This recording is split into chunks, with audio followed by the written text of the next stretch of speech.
Hello, welcome to the Last Supper of Outcasts. My name is Marie Louise, Duchess of Parma,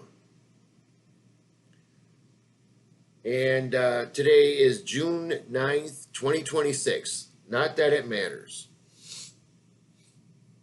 I named the channel The Last Supper of Outcasts because it is the Last Supper of Outcasts consists of the teachers that I've had throughout my life. One of them, who was probably the main teacher that I had regarding American history, was Gore Vidal. If you don't know who Gore Vidal is, I know many of you are younger. I'm almost 60, but Gore Vidal, I believe, is telling you the truth more than any other historian in that we've had. He, as he said himself, he's America's greatest historian. But before we jump into the video today, I'd like to take a poll, and I was wondering how many people out there prefer their 3D printed meat rare, medium, or well done, or possibly medium rare. I'm just curious. And I have two quotes, one of them from Gore Vidal, and he said, "There is no such thing as a true account of anything." There is no such thing as a true account of anything. Mr. Gore Vidal, he's one of my knights at the round table. And secondly, a quote from Leo Tolstoy. And Mr. Tolstoy said, "History is a wonderful thing if it were only true. History is a wonderful thing if it were only true." I don't want to make these videos too long. I could go on probably for hours because a lot of this is me stuttering, and I don't want it to be that way, and I don't want to ramble. But I have a lot of information in my head and a lot of things that go through my mind. But the main point of this channel so far, it started off trying to make people laugh, but honestly, there's nothing to laugh about anymore. We're out of that realm. I'll try my best. Thus, the 3D printed meat joke. But I'm going to go through things that I recall during the course of my life that I observed that have led up to things that actually became something profoundly important. And one of those things I remember when I was probably 30 years old. I'm almost 60, so we're talking. Well, it was 9/11, so it was 25 years ago. So I remember I lived in Hollywood. I lived in Panorama City. It was a dump, but I was just getting started. And I lived in Panorama City. I just got fired from Paramount. I actually worked on some things at Paramount, Tomb Raider, Along Came a Spider, Magnolia something with, they were movies. And I worked on a lot of the newspaper campaigns, and I worked on some of the one sheets, I think they called them. But when 9/11 occurred, I remember where I was. I was in my apartment. And the thing that I was thinking about today is that it struck me, and it leads into a whole bunch of things, but I don't want to get in, I could go on for hours, like I said, and I want to try to make these things sort of understandable and enjoyable and informative as well. But on 9/11, I was in Panorama City getting ready to go to work. And in the morning time, my routine never, ever included turning the TV on. Ever. I never did that. Ever. Ever. And not even when I lived back home with my parents in New York. I never turned the TV on in the morning. ever. And this one morning on 9/11, September 1st, I think, 9/11, I turned the TV on. And it was about 8 a.m. Pacific Standard Time. And I think it was NBC. And I'm watching them talking about a plane had flown into one of the twin towers, and when I was watching it, it was just one of the buildings that had been that a plane had flown into. So the thing is smoking, and I think it was Katie Couric and some other reporter that was on the ground, and they're talking about this thing, and I'm like, what in the hell's going on? I thought they were doing a like a trailer for a movie when I saw this. And as I'm watching this thing, I actually see the other plane in real time on the news fly into the second tower. And then it was like, and I got chills even just now, just talking about it. It was like, oh man, this is not good. And it was still like totally, I wasn't sure if it was real. And so to me, that might not seem much to you. Just the fact that I turned the TV on in the morning when I never, ever, ever, ever did that. And that one morning, I turned it on, and lo and behold, we got 9/11 happening. So, I proceeded on with my day, and of course, at work, the lady that owned the shop there, I worked in a sign shop. We made Hollywood like movie signage for the sets and stuff like that. We built signs for the sets and did stuff like that. She had a big screen TV in the middle of the room, and pretty much it was all day with just watching what was going on. It was crazy. And then I remember everybody in the aftermath, people holding hands on the streets like in long, long lines. It was crazy. So I'm mentioning that because I never turned the TV set on ever. So this just happened to be playing when I turned it on that day, and I honestly have never turned it on in the morning ever again after that. And so this kind of leads me to just to like the fact that I turned the TV on that morning is telling me that this is something important. And I'm not saying anything that I know anything. I don't know anything, but I pay attention hard. I pay attention to everything. And something like this, I knew that this was telling me, the fact that I just was watching it in real time was telling me that this is important. So I knew it even right at the moment. But that came to my mind today. That was actually something I kind of forgot about. But I was thinking about things I could talk about today, and that slowly popped into my mind. And then I kind of that whole subject goes into several different rabbit holes, which I don't want to go into.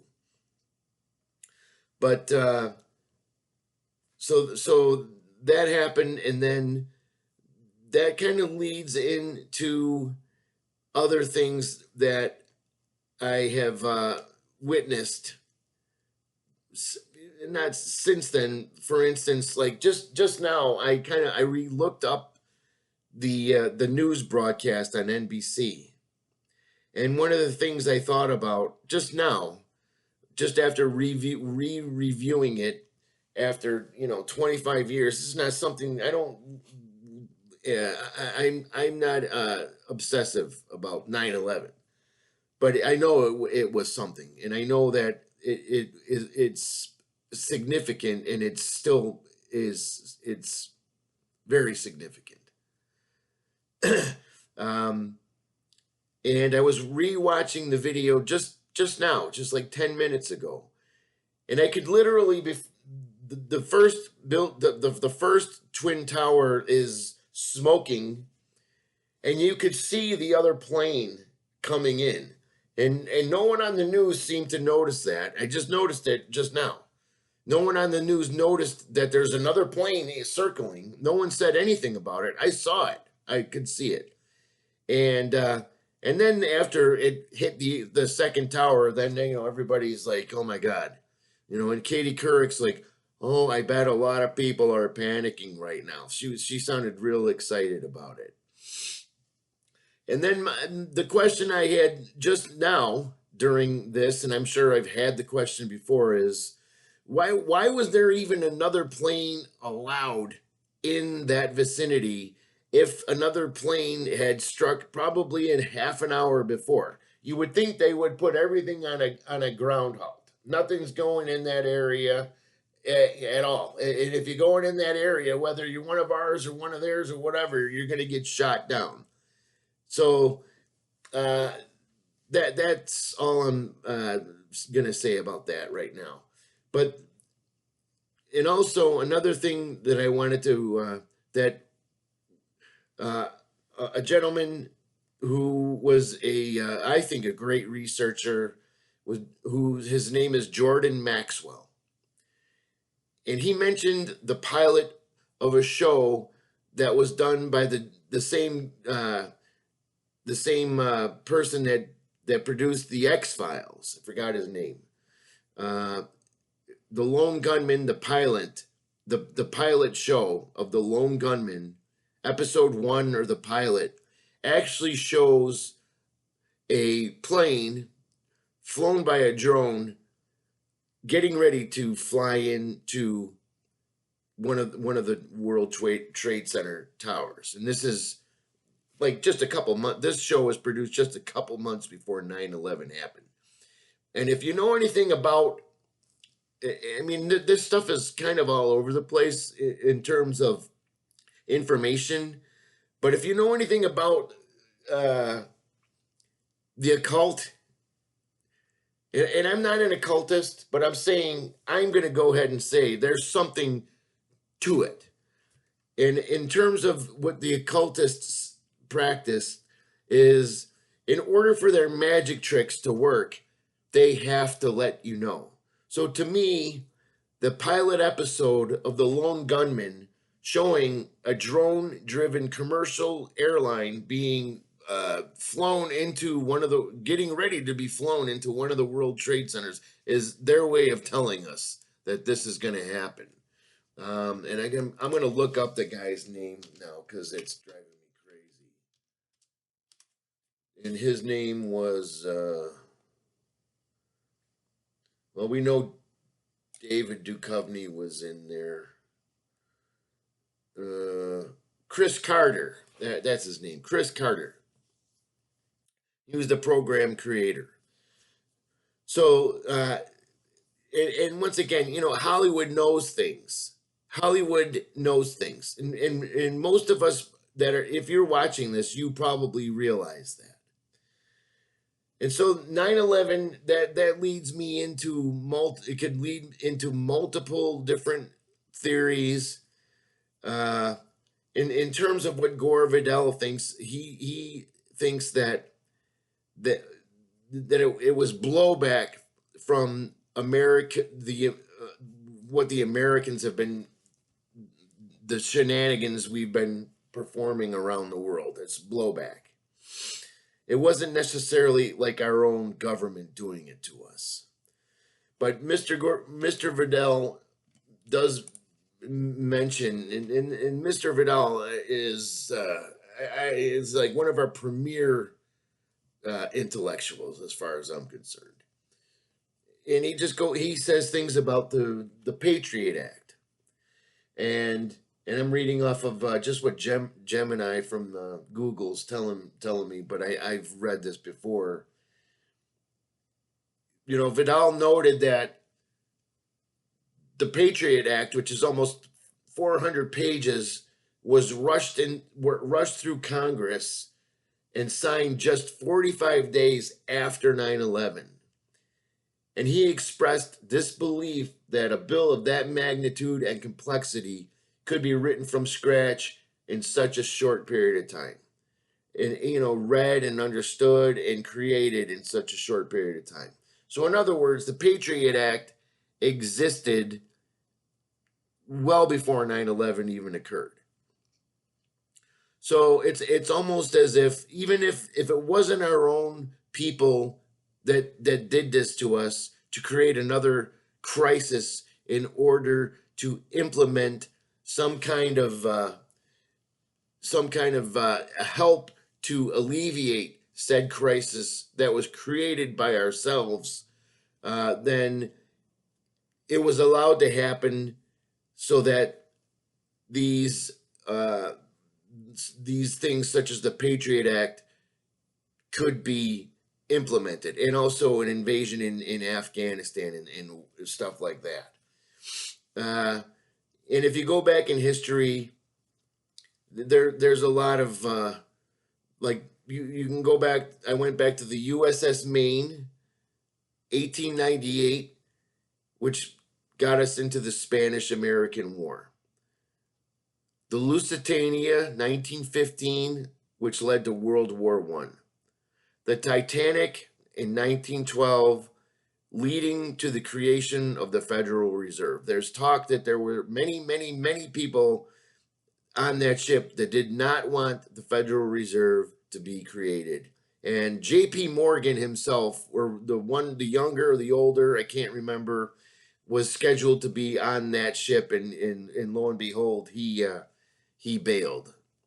The Gulf of Tonkin, which in 1964, leading to Vietnam, and Pearl Harbor, leading to World War II. There's a lot of suspicion that all of these incidents were known about, and if not just known about, they were created by our own government to warrant entering into the war or escalating a war or passing legislation such as the Federal Reserve, which also included that bill included that's when the payroll taxes came into existence, and so on and so forth. So 9/11, that could also be, and I'm not saying it is, but I'm saying that I would list it as one of those events. That's all. That's all I'm really saying right now. I don't want to go on a rant. And honestly, the stuff that I'm talking about here right now, if you're living in the 21st century in June of 2026, and you even are even like half awake, you should already be aware of this stuff. And I mean that. I'm 100% serious. You should be aware of this stuff. This is not an imaginary coincidence on all of these things. There is I believe personally that America itself is being deliberately demolished from the inside. And I have my own theory on that even expands kind of further. And I think one of our premier economists, John Galbraith, I think that's how you say his name.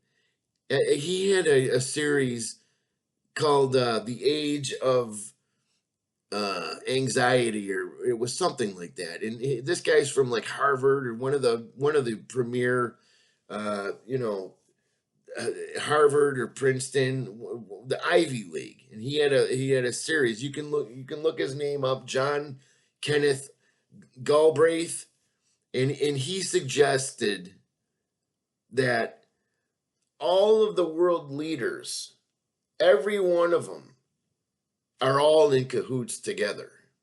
They're all in cahoots together. So us fighting against Iran, or us fighting against Russia, or us fighting against Afghanistan, or us fighting against China, all of those elites, I guess you could say, are all in cahoots so that they remain in power and that they remain in control. That's it's not just my own hypothesis. I think there's something definitely to that. So everything we see, everything we've learned, everything we think we know, uh, we need to question it. And no matter how difficult it is to admit that we've been lied to, uh, we've been lied to. And I believe from the top to bottom. It started with Santa Claus, and it just continued from there. So, and that's a hard thing to deal with. And honestly, that's it for now. I'm sorry I don't have much. I don't really have anything funny to say. It's just I want to make people think here, and and me turning the TV on that day. The only time I ever turned the TV on in the morning before work in my life, and that happened. That's just another one of my little observations that never left me, and it's something's way of telling me that this is important. And lo and behold, it was, because I could go on for probably another 4 hours about that. So other than that, that's about it. I hope the video made you think. This should be stuff that you already kind of are aware of. And if you're not already aware of it, I would ask you to dig deeper, because we're being lied to. There is no we might be being lied to. It is we are being lied to, and the lies are more blatant and blatant and blatant in every single passing minute, and it's getting it should be obvious at this stage. So there you have it. There's my little expose for today. I hope you learned something. I hope you enjoyed, and thank you for watching. Please like. Please subscribe. If there is a notification bell there, please click the notification bell. And thanks again for watching. I'll talk to you soon, and I hope you have a great night.